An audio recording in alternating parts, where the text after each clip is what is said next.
மகளே, நம்ம விஜய் அண்ணா அனைத்து தடைகளையும் தாண்டி இன்றைக்கி நமக்கு ஒரு காண கிடைக்காத பொக்கிஷமாக நமக்கு கிடச்சிருக்கிறாரு. முதலமைச்சராக கிடச்சிருக்கிறாரு.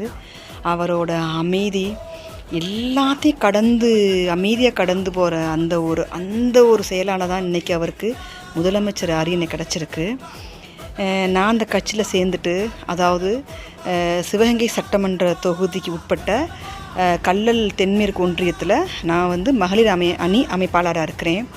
நான் அந்த கட்சியில் சேர்ந்துட்டு ஓட்டு கேட்டு, அதாவது இங்கே வேலு நாச்சியாரம்முடைய வாரிசு குழந்தை ராணி அம்மா நாமினேஷன் பண்ணிவிட்டு நாங்கள் ஒவ்வொரு ஊராக, அதாவது 15 கிலோமீட்டர் நாங்கள் ஒரு நாளைக்கு நடப்போம்.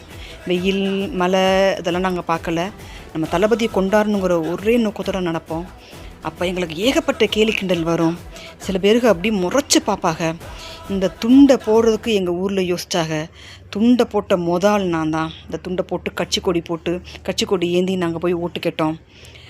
அப்போ இந்த கட்சி வந்துருமா, நீங்கள் அலையிறதெல்லாம் வேஸ்ட்டு, எப்படி வரும், நாங்கள் பெரிய கூட்டணி, நாங்கள் 50 வருஷம் கட்சியை வச்சுருக்கோம், 72 வருஷம் கட்சியை நாங்கள் வச்சுருக்கோம், நீ எப்படி ஜெயிக்கிறியேன்னு எங்கள் சவால் விட்டாங்க. நாங்கள் அதையும் அமைதியாக, நம்ம தலைவர் விஜய் நான் எப்படி அமைதியாக கடந்து போனாரோ அதேமாதிரி நாங்கள் அமைதியாக கடந்து போனோம். ஆனால் இதை நாங்கள் கழுத்துலேருந்து கலட்டவே இல்லை. ஏகப்பட்ட மிரட்டல் வந்துச்சு, ஏகப்பட்ட இது எங்களுக்கு நேரடியாகவே மிரட்டல் பண்ணாங்க.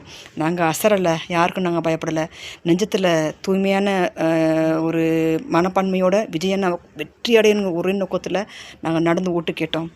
ஆனால் இன்றைக்கி நம்ம கட்சி மாபெரும் வெற்றி அடைஞ்ச உடனே மாற்றுக் கட்சி எங்களை கேள்வி பண்ணோம்.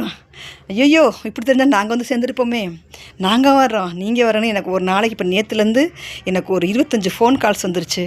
எல்லா கட்சியிலேருந்துமே வந்துருச்சுங்க. நம்ம தமிழ் கண்ணாட்டு கட்சியில் மட்டும் இல்லை, டெல்லி கட்சி, அதாவது நம்மளுடைய பாரத பிரதமர் டெல்லி கட்சி இருக்குல்ல, அந்த கட்சியிலேருந்து கூட எனக்கு ஃபோன் வருது, நாங்கள் சேர்ந்துக்கிறோம்னு. சேர்ந்துக்கிறோங்க. ஏன்னா தமிழக வெற்றி கழகம் எல்லாருக்கும் பொதுவானதான். அது எனக்கு ஒரு கேள்வி, அது என்ன ஜெயிச்சோன்னு மட்டும் வர்றோங்கிறது? ஒருத்தரோட கஷ்டத்துலேயும் நஷ்டத்துலேயும் பங்கு பெறக்கூட வேணாம், ஏழை நம்ம பேசாமல் கூட இருந்திருக்கலாம்.